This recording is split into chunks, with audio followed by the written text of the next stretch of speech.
हरे कृष्ण भक्तों, स्वागत है आप सभी का आपके अपने चैनल दिशा स्पिरिचुअल में। मार्गशीर्ष कृष्ण पक्ष की एकादशी को उत्पन्ना एकादशी कहते हैं।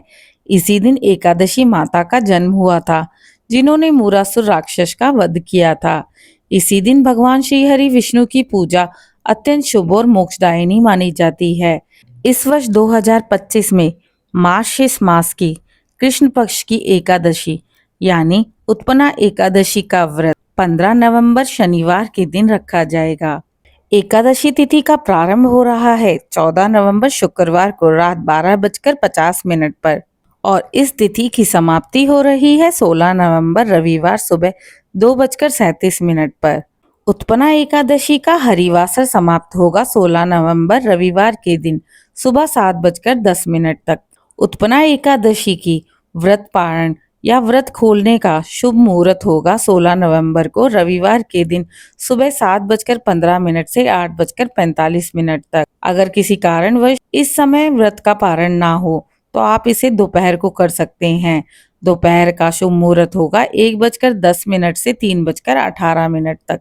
आइए भक्तों, इस दिन प्रयोग होने वाली उपयोगी सामग्री को जानते हैं। सबसे पूर्व स्वच्छ पीला वस्त्र अवश्य रखें। पूजन हेतु और पहनने हेतु पूजा की चौकी यानी लकड़ी या पीतल की हो तो अच्छा रहेगा। भगवान विष्णु की स्थापना के लिए पीला वस्त्र आसन हेतु यानी चौकी पर बिछाने के लिए। भगवान विष्णु की मूर्ति या चित्र मुख्य पूजन हेतु शुद्ध जल गंगा जल शुद्धिकरण के लिए। कलश नारियल आम के पत्ते कलश स्थापना के लिए। दीपक घी या तेल का पूजन व आरती हेतु। धूप अगरबत्ती सुगंध और पवित्रता के लिए। चंदन अक्षत रोली तिलक एवं अर्पण हेतु। पुष्प विशेषकर पीले फूल भगवान को अर्पित करने के लिए रखें। तुलसी दल विष्णु पूजन में अनिवार्य है। पंचामृत के लिए दूध दही शहद घी और शुद्ध जल रखें। इससे आप भगवान विष्णु का अभिषेक कर सकते हैं। नैवेद्य फल मिठाई और सूखे मेवे भोग हेतु अवश्य रखें। शंख घंटी पूजन आरंभ एवं आरती के समय रखने के लिए। दीपक तुलसी के पास जलाने हेतु विशेष दीपदान के लिए रखते हैं। व्रत कथा पुस्तक या भागवत पुराण कथा श्रवण के लिए। श्रोताओं, दशमी तिथि की रात व्रत के एक दिन पहले ही सात्विक भोजन करके जल्दी सो जाइए। एकादशी के दिन प्रातःकाल स्नान कर पीले वस्त्र धारण कर लें।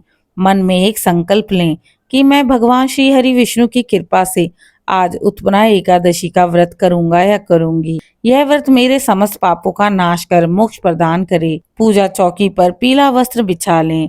उस पर भगवान विष्णु की मूर्ति या चित्र रख लें। दाहिनी ओर एक कलश रखें। कलश में जल गंगा जल अक्षत सिक्का सुपारी डालें। ऊपर नारियल रखें। आम के 5 पत्ते लगाएं और दीपक जलाएं। भगवान का ध्यान करें। ओम केशवाय नमः, ओम नारायणाय नमः, ओम माधवाय नमः, ओम नमो भगवते वासुदेवाय नमः। अब संकल्प बोलें। मम समस्त पापक्षय पूर्वक श्री विष्णु प्रीत्यर्थम उत्पन्ना एकादशी व्रतमहं करिष्ये। ध्यान और आह्वान। शांताकारं भुजगशयनं पद्मनाभं सुरेशं विश्वाधारं गगनसदृशं मेघवर्णं शुभानगं लक्ष्मीकान्तं कमलनयनं योगिभिर्ध्यानगमयं वंदे विष्णु भवभयहरं सर्वलोके एकनाथम। भगवान विष्णु का ध्यान कर पुष्प अर्पित करें। भगवान को आसन अर्पण करें। ओम आसनम समर्पयामि। पाद्य अर्ध्य आचमन जल अर्पित करें। स्नान मंत्र गंगा च यमुने चैव गोदावरी सरस्वती नर्मदे सिंधु कावेरी जलमासमिन सन्निधिं कुरु। पंचामृत से भगवान का अभिषेक करें। फिर स्वच्छ जल से स्नान करवाएं। वस्त्र अर्पित करें।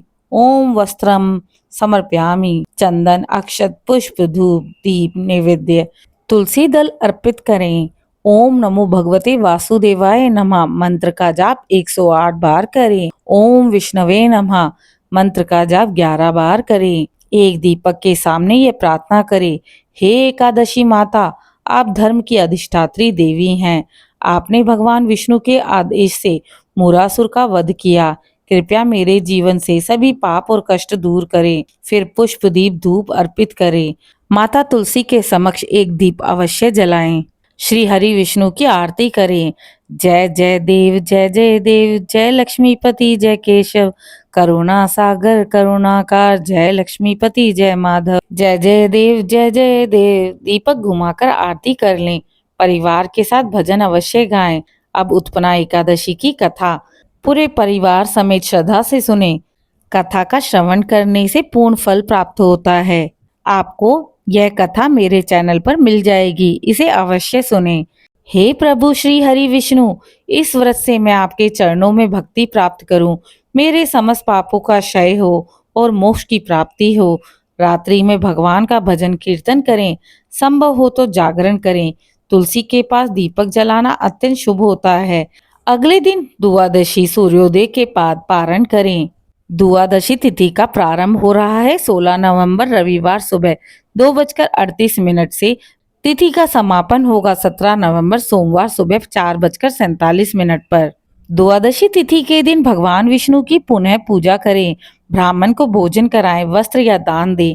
इसके पश्चात स्वयं सात्विक भोजन करें और अपने व्रत का पारण करें। प्रिय श्रोताओं, यह व्रत सभी प्रकार के पापों का नाश करता है और हमारे जीवन में स्वास्थ्य, धन और सुख समृद्धि का वरदान देता है।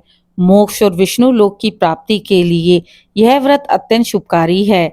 परिवार में शांति और सद्भाव बना रहता है। एकादशी व्रतम पुण्यम सर्व पापम प्रणाशनम, विष्णु प्रियतम नित्यम तस्मात् सर्व प्रयत्नतः। उम्मीद है आज की दी गई जानकारी आप सभी को पसंद आई होगी। इसी प्रकार की धार्मिक जानकारी और कथाओं को सुनने के लिए आपके अपने धार्मिक चैनल दिशा स्पिरिचुअल को लाइक, शेयर, सब्सक्राइब करें और कमेंट में जय श्री हरि अवश्य लिखें। जय देवी एकादशी।